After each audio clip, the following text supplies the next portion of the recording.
오늘 휴일에도 하나님의 전에 나와서 먼저 하나님께 예배드리고 또 기도함으로 하루를 시작하시는 모든 분들께 오늘 하루 동안 하나님의 인도하심과 가르치심이 충만하시기를 기도합니다. 오늘 우리가 읽은 시편은 다윗이 지은 시입니다. 제목에도 다윗의 시라고 적혀 있습니다. 그것을 언제 적었는지 정확하게 알 수는 없지만 추측할 수 있는 구절이 있습니다. 7절에서 다윗이 내 젊은 시절의 죄와 허물을 기억하지 말라고 말하고 있습니다. 그래서 젊음이 지나갔다고 생각할 즈음 중년이 지나갈 때거나 혹은 또 노년에 지었을 것이라고 생각할 수가 있습니다. 그리고 다윗이 아직 원수들의 위협을 받고 있거나 혹은 원수들의 위협이 없더라도 이 시 속에 있는 주인공은 지금 원수들의 위협을 받고 있는 상황인 것 같습니다. 2절에 보면은 뒷부분에 나의 원수들이 나를 이겨서 개가를 부르지 못하게 하소서라고 원수에 대한 기도를 드리는 장면이 있습니다. 그가 나이가 들어서 젊은 시절을 돌아보면서 그리고 나라 안팎으로 또 가정 가운데 있었던 그 원수의 위협들을 떠올리면서 또 지금 느끼면서 다윗은 어떤 고백을 하고 있을까요? 우리 첫 절에서 다윗은 이렇게 말하고 있습니다. 1절에 여호와여 나의 영혼이 주를 우러러 보나이다. 또 그 다음 절 2절에서도 이어서 동일하게 나의 하나님이여 내가 주께 의지하였사오니 라는 말을 하고 있습니다. 하나님을 우러러보고 또 바라보고 의지하면서 다윗이 간구하는 것이 있습니다. 2절입니다. 나를 부끄럽지 않게 하시고 나의 원수들이 나를 이겨 개가를 부르지 못하게 하소서. 다윗을 괴롭게 했던 원수들이 다윗을 이겨서 승리의 노래를 부르지 못하게 해달라고 그렇게 기도하고 있습니다. 내가 주님을 의지합니다 라고 말하면서 이 원수에 대한 기도를 올리는 까닭은 그의 노년에 그가 늙었을 때에 다음 3절의 사실을 알게 되었기 때문입니다. 3절에서 이렇게 고백합니다. 함께 읽겠습니다. 주를 바라는 자들은 수치를 당하지 아니하려니와 까닭 없이 속이는 자들은 수치를 당하리이다. 아멘. 다윗은 하나님을 바라고 의지할 때 하나님으로부터 구원의 손길을 경험하였습니다. 그래서 원수들의 위협 앞에서도 주를 바란다고 의지한다고 계속해서 기도하고 있는 것입니다. 주를 바라고 하나님을 의지할 때 하나님께서는 그를 어떻게 도우셨을까요? 하나님께서는 그가 걸어가야 할 길을 그에게 보여주셨습니다. 그래서 4절과 5절에서 그는 이렇게 간구를 합니다. 여호와여 주의 도를 내게 보이시고 주의 길을 내게 가르치소서. 주의 진리로 나를 지도하시고 교훈하소서. 주는 내 구원의 하나님이시니 내가 종일 주를 기다립니다. 구원의 하나님, 원수들 때문에 내가 종일토록 주를 기다립니다. 그러니 저에게 주의 도를 보이시고 길을 가르쳐 주시고 진리로 저를 지도해 달라고 교훈해 달라고 그렇게 다윗이 하나님께 구하고 있습니다. 5절 말씀처럼 그렇게 하나님을 종일 바라고 기다리면서 하나님의 도를 가르쳐 달라고 그렇게 기도했더니 다윗의 마음 가운데 떠오르는 것이 있었습니다. 그것이 바로 7절의 말씀입니다. 함께 읽겠습니다. 여호와여 내 젊은 시절의 죄와 허물을 기억하지 마시고 주의 인자하심을 따라 주께서 나를 기억하시되 주의 선하심으로 하옵소서. 아멘. 네, 그가 하루 종일 하나님을 기다리면서 하나님의 가르침을 바랄 때에 그의 마음 가운데 떠올랐던 것은 수많은 그의 젊은 시절의 죄악들이었습니다. 밧세바와의 그 불륜의 사건이고 또한 살인의 죄이고 또 성경에 기록되지 않은 그의 수많은 젊은 시절의 죄들이 그의 마음 가운데 떠올랐습니다. 하나님께서는 하루 종일 하나님을 기다리고 바라는 그의 마음 가운데 가르치시고 인도하셨는데 바로 회개로 그를 가르치시고 인도하셨던 것입니다. 하나님의 길에 합당하지 않은 일들을 회개하고 다시는 그 죄의 길이 아니라 이제는 하나님의 길로 가라고 말씀하고 있습니다. 우리가 살면서 죄를 짓습니다.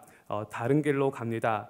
어떨 때는 내가 하나님의 길이라고 생각했던 것이 때로는 나의 길이고 죄악의 길일 때가 있습니다. 하지만 하나님을 바라고 의지하는 의지하는 자들에게는 하나님께서 가르쳐 주시는 은혜가 있습니다. 죄악을 떠올리게 하시고 회개하라고 말씀하십니다. 그 길이 좋은 길이 아니라 죄의 길이라는 것을 알려주시고 그 길에서 돌아서서 하나님의 길로 가라고 그렇게 가르쳐 주시는 은혜가 있습니다. 하나님을 인격적으로 만날 때 많은 사람들이 머릿속에서 자기가 지었던 죄들이 파노라마처럼 이렇게 막 지나갔다, 그런 간증을 많이 들어보았습니다. 저도 학생 때 수련회 가면은 기도 시간에 회개하면서 그렇게 하나님을 경험하고 또 만났던 그런 경험들이 있었습니다. 그렇게 회개의 기도를 하나님께서 시키시고 난 뒤에 가르침과 회개의 경험 뒤에 8절, 7절 다음에 그 8절부터 하는 말씀은 4절과 5절에서 했던 기도와는 다른 기도를 하고 있습니다. 4절과 5절에서는 하나님, 내가 주를 기다리니 내가 걸어갈 길 그 하나님의 도를 알려주세요 라고 기도했다면 8절부터는 이제 가르침을 이미 받은 사람처럼 확신에 차서 이렇게 선포합니다. 8절입니다. 여호와는 선하시고 정직하시니 그러므로 그의 도로 죄인들을 교훈하시리로다. 아멘. 하나님은 선하시고 정직하십니다. 우리 속에 있는 죄들을 내시경처럼, 엑스레이처럼 그렇게 밝히 드러내시고 죄인들을 교훈하시는 분이십니다. 우리가 이렇게 하면 안 된다고, 가면 안 된다고, 죄의 길이라고 말씀해 주시는 분이라고 자신의 경험을 지금 고백하고 있습니다. 그래서 9절에서 또 말씀하시기를 온유한 자를 정의로 지도하시며 온유한 자에게 그의 도를 가르치시리로다. 여기서 온유하다라는 말은 가난하고 비천하고 또 겸손한 자, 유순한 자를 말합니다. 고난 때문에 마음이 가난해지고 겸손해지고 유순한 자, 양 같아진 자, 그렇게 고난을 경험한 자의 마음을 말하고 있습니다. 그렇게 낮아진 마음 속에 하나님께서 정의로 지도하신다고 말씀합니다.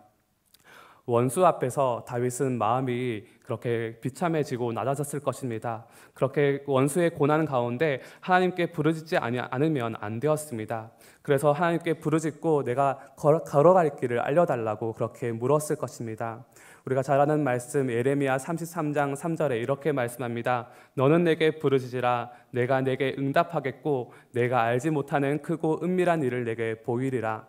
이렇게 하나님께 묻고 부르짖고 나아가는 다윗에게 하나님께서 응답하십니다. 그에게 도를 가르쳐 주시고 교훈하셨습니다. 그렇게 하나님의 가르침과 교훈을 받고 나니 다음과 같은 찬사가 나왔습니다. 10절의 말씀입니다.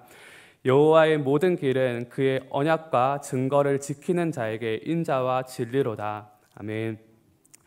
여호와의 모든 길은 그의 언약과 증거를 지키는 자에게 참 인자, 헤세드, 은혜이고 또 진리입니다. 그것이 깨달아지고 그에게 느껴졌습니다. 하나님을 떠난 자들, 까닭 없이 속이고 또 교만한 자들에게는 하나님의 길이 괴로움의 길입니다. 이해하지 못할 어리석은 길입니다. 하지만 그것을 지키는 자에게는 그것이 참 놀라운 길입니다. 은혜로운 말씀이고 진리의 말씀인 것입니다. 그래서 그 말씀을 더 사랑하게 되고 더 읽게 되고 가까이 하게 됩니다. 다니엘이 사자굴에 갇히게 되었을 때에 다니엘은 하나님을 경외하여서 자기가 사자굴에 갇히고 죽을 것을 알면서도 하나님께 하루 3번 예루살렘을 향하여서 창문을 열고 기도하였습니다. 그것을 보는 옆에 있는 사람들은 다니엘이 어리석다고 말했을 것입니다. 왜 그랬냐고 미련하다고 말했을 것입니다. 하지만 그것을 하나님을 경외하는 자들의 눈에 보기에는 그것이 참 존귀한 행동이고 놀라운 행동이고 아름답고 참 존경스러운 일이었습니다. 그것이 진리였습니다. 그래서 성경에 기록된 것 같습니다. 11절에서는 하나님의 가르침을 받는 자, 이렇게 하나님의 가르침을 받는 자, 자신이 죄인인 것을 알게 되고 또 고난 속에서 겸손하고 비참함을 느끼고 연단받아서 하나님께 부르짖는 자, 그래서 하나님의 가르침을 받아서 그것을 지키고자 하는 자, 또 그것을 지키는 자에게 그 죄악이 어떻게 느껴지는지를 말씀하고 있습니다. 11절 말씀입니다. 여호와여, 나의 죄악이 크오니 주의 이름으로 말미암아 사하소서. 이제 그냥 나의 죄를 용서해 달라고 비는 것 이상으로 그것이 얼마나 큰 죄인지 그 마음 가운데 느껴지게 되었습니다. 그것은 나의 힘으로는 없앨 수 없을 만한 그런 커다란 것이기에 그러니 주의 이름으로 나를 용서해 달라고 하나님의 은혜와 의가 아니면 내가 사함 받을 수 없다고 그렇게 고백하고 있습니다. 우리의 죄도 하나님 앞에 있을 때에 매우 역겹고 더러운 것일 것입니다. 스가랴서의 환상 중에 대제사장 여호수아가 하나님 앞에서 더러운 옷을 입고 있는 장면이 있습니다. 여기에서 더러운 옷이라고 할 때 그 더럽다는 말은 사람의 배설물을 뜻한다고 합니다. 그 가장 역겹고 추한 상태를 그런 상징하는 말이라고 합니다. 우리의 죄가 하나님 앞에 예수님의 보혈로 씻김 받지 못하고 있을 때에 그렇게 더럽고 배설물처럼 역겹고 추한 것일 것입니다. 하지만 그렇게 하나님 말씀 앞에, 가르침 앞에 서게 될 때 우리는 우리의 죄가 얼마나 더럽고 큰지 알게 됩니다. 이제 자신의 죄를 회개하고 그 죄가 얼마나 큰지를 알고 하나님의 도로 가르침을 받은 사람은 하나님을 경외한 자가 됩니다. 12절에 이렇게 말씀하고 있습니다. 여호와를 경외한 자가 누구냐? 그가 택할 길을 그에게 가르치시리로다. 이제 하나님께서는 그 경외한 자에게 그가 택할 길, 그가 걸어갈 길, 하루에 어떻게 살아야 될지를 가르치시고 인도하십니다. 다윗 자신이 전쟁에 앞서 있을 때에 하나님께 항상 물었습니다. 하나님은 어떻게 그 적을 쳐야 될지 말아야 될지, 또 그 적을 어떻게 쳐야 될지도 때때로 알려주셨습니다. 성경에서도 3번이나 그런 장면이 그려져 있습니다. 우리도 오늘 하루 동안 하나님께서 내가 하나님의 길로 걸어가게 해달라고, 또 택할 길을 알려달라고 기도해야 될 것입니다. 내가 가족과 있을 때, 직장에 있을 때에 내가 어떻게 해야 될지 세밀하게 말씀하여 달라고, 알려달라고 묻는 기도를 해야 될 것입니다. 하나님을 경외하는 자에게 그렇게 세밀하게 택할 길을 알려주시는 그런 은혜가 있다고 말씀합니다. 14절에서도 또 경외하는 자에 대해서 말씀하고 있습니다. 여호와의 친밀하심이 그를 경외하는 자들에게 있으며 그의 언약을 그들에게 보이시리로다. 여기서 여호와의 친밀하다는 말은 가족이 한 상에 둘러서 오순도순 먹고 마시면서 서로 이야기하고 또 의논하고 또 비밀한 것들을 이야기하는 그런 장면을 의미합니다. 이처럼 하나님을 가까이 하고 밀착되어서 교제하고 떡을 떼는 것, 그것이 성경에서 말하는 가장 큰 축복 중에 하나입니다. 그런 은혜가 이 경외하는 자에게 있다는 것입니다. 다시 15절에서는 이렇게 말씀하고 있습니다. 내 눈이 항상 여호와를 바라보면 내 발을 그물에서 벗어나게 하실 것이미로다. 앞에 말씀들을 다 정리하고 있습니다. 다시 하나님을 바라봅니다. 하나님을 바라보고 의지하고 기다리는 것, 그것이 하나님의 가르침의 시작입니다. 어려움과 환난 속에서 다른 것을 의지하지 않고 하나님을 의지하는 까닭은 그런 자에게 구원이 있기 때문입니다. 항상 하나님을 바라고 기도하고 내가 걸어갈 길을 알려달라고 기도했더니 하나님께서 가르쳐 주십니다. 죄악을 보이시고 회개하게 하시고 그 길이 얼마나 좋은 것인지를 알게 해주셨습니다.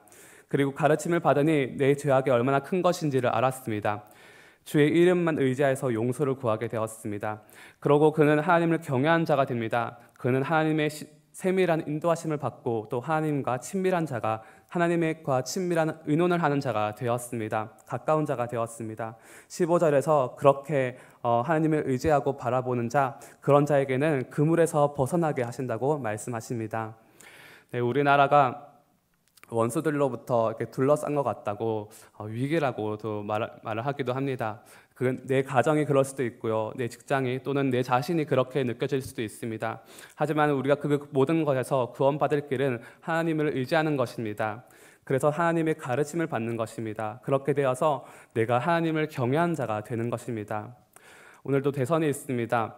하나님을 경외한 자가 세워지기를 같이 기도합시다. 하지만 혹시 그런 자가 뽑히지 않더라도 그 주위에서 그들을 보좌하는 자들이, 또 실무자들이, 또 그 외에 여러 나라의 지도자들이 하나님을 경외한 자가 되기를 기도합시다. 혹 그렇게 또 되지 못하더라도 우리 백성들 한 사람 한 사람이 그렇게 되기를, 우리 먼저 나부터 그렇게 하나님을 경외한 자가 되기를 함께 기도합시다. 오늘 하루도 하나님의 가르침을 받고 회개하며 하나님의 세밀한 가르침과 하나님과의 그 친밀한 교제가 있는 그런 하루 되시기를 기도합니다. 아멘. 함께 기도하시겠습니다. 하나님 아버지 감사합니다. 하나님의 말씀과 가르침을 사모하여서 또 주님의 인도하심을 택할 길을 사모하여서 하나님 이 시간 나와서 함께 기도하며 또 말씀 듣고 찬송하였습니다. 하나님 아버지, 오늘 하루 동안 주님 우리가 걸어갈 길을 알려주시고 인도하여 주시고 또 하나님 이 나라가 걸어갈 길을 주님께서 가르치시고 인도하여 주옵소서. 그래서 참으로 하나님을 경외하는 자, 경외하는 나라, 또 하나님과 가까운 나라가 되어서 우리가 모든 원수의 그물에서 벗어나는 은혜가 있을 수 있도록 주여 은혜를 베풀어 주시옵소서. 이 모든 것 예수 그리스도의 이름으로 기도드립니다. 아멘.